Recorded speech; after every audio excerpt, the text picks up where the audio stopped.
He's known as the grandson of the wind. At the wall. Goodbye. Jung Hoo Lee. Jung Hoo Lee descends from Korean baseball royalty.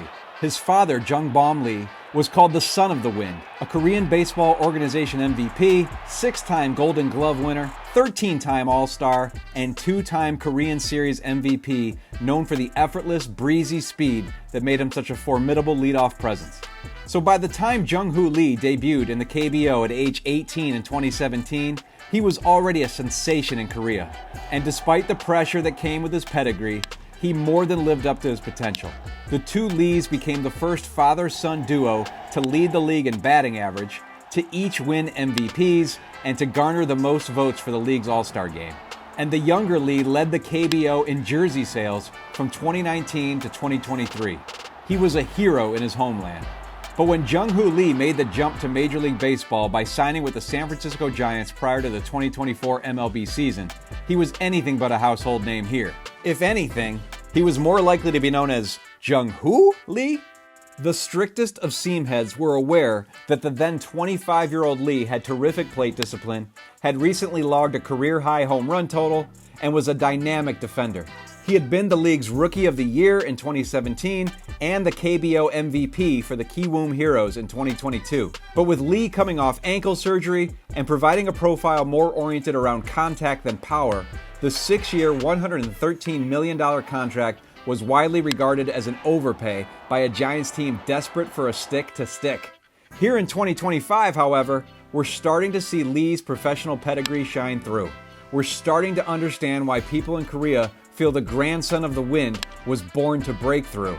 And we're starting to wonder if the Giants have the superstar they have long sought. To understand the importance of Lee to this Giants team, we must first understand some organizational history.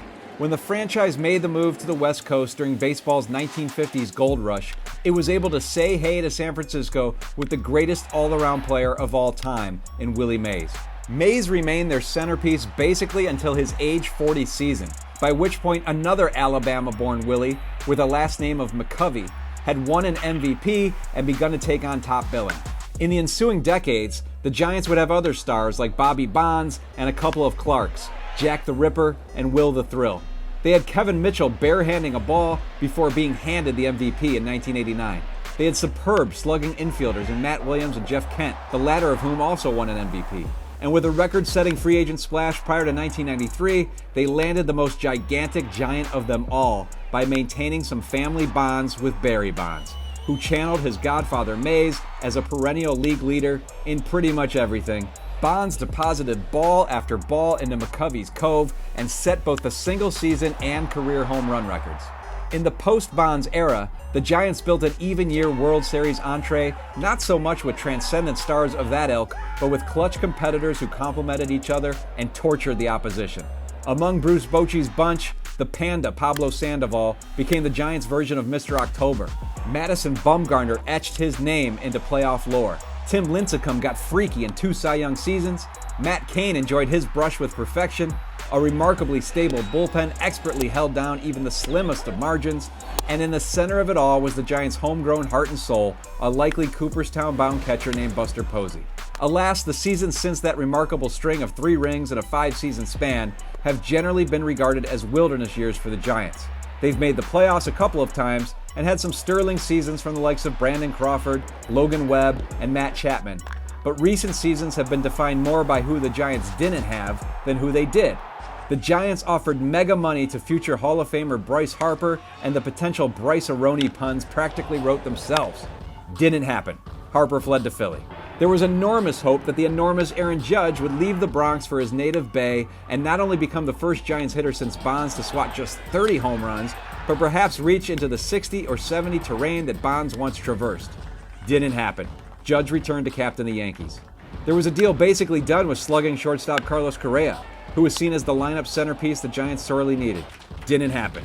Correa was in his San Francisco hotel room preparing for his introductory press conference when he found out he had failed the team physical. And the Giants were aggressive in their pursuit of Shohei Ohtani, with designs on making the two-way wonder the overlord of Oracle Park. Didn't happen. Ohtani didn't just spurn San Francisco, he twisted the knife by signing with the bitter rival Dodgers. Whiff after whiff wore on the Giants and their fan base, and while a Chapman extension, a recent pact with terrific shortstop Willie Adames, and the retired Posey's return to take over the front office are all good for the San Francisco soul, the team is still identified as one in need of a true transcendent talent. In his first MLB season in 2024, Lee did not appear to qualify either. He was just 37 games into his rookie year in MLB when he ranged back in pursuit of a deep fly ball at Oracle Park, crashed into the center field fence, and dislocated his left shoulder, requiring season-ending surgery. With only a .641 OPS prior to the injury, Lee had not inspired much confidence that his KBO stardom would translate to MLB. On MLB Network's list of the top 10 center fielders going into this season, Lee was predictably nowhere to be found. But the winds of change blow quickly, and the grandson of the wind has seen quite a shift in this 2025 season. He's fully healthy now, and on a Giants team that has been one of the most pleasant surprises in the early season, he has been nothing short of one of the most valuable players in baseball. Through his first 17 games of 2025, Lee had hit .338 with a .395 on-base percentage and .647 slugging percentage for a Giants team that won 13 of its first 18 games. Lee had already exceeded his 2024 totals with 3 home runs, an MLB best 10 doubles, 1 triple, 14 RBI, and 3 stolen bases. With a whiff percentage in the upper echelon of MLB and a greatly improved barrel percentage, he's looked like a candidate for a batting title, and his power has played up more than advertised. He's been aggressive on the base paths, and he has navigated Oracle Park's large outfield expanse expertly and comfortably. In San Francisco, Lee has already become a star. For weekend home games, the team created a special center field section for fans known as the Jung Hoo Crew. Then, a group of 51 fans, reflecting Lee's uniform number, organically created their own specific cheering section by calling themselves the Hooligans, with matching t-shirts and fire-inspired wigs. Soccer has its hooligans, and now baseball has its hooligans. But Lee's national coming out party came on the road, in Yankee Stadium, when he put San Francisco on the board in a Sunday matinee with a solo home run off former Giants All-Star Carlos Rodon. There's a shot.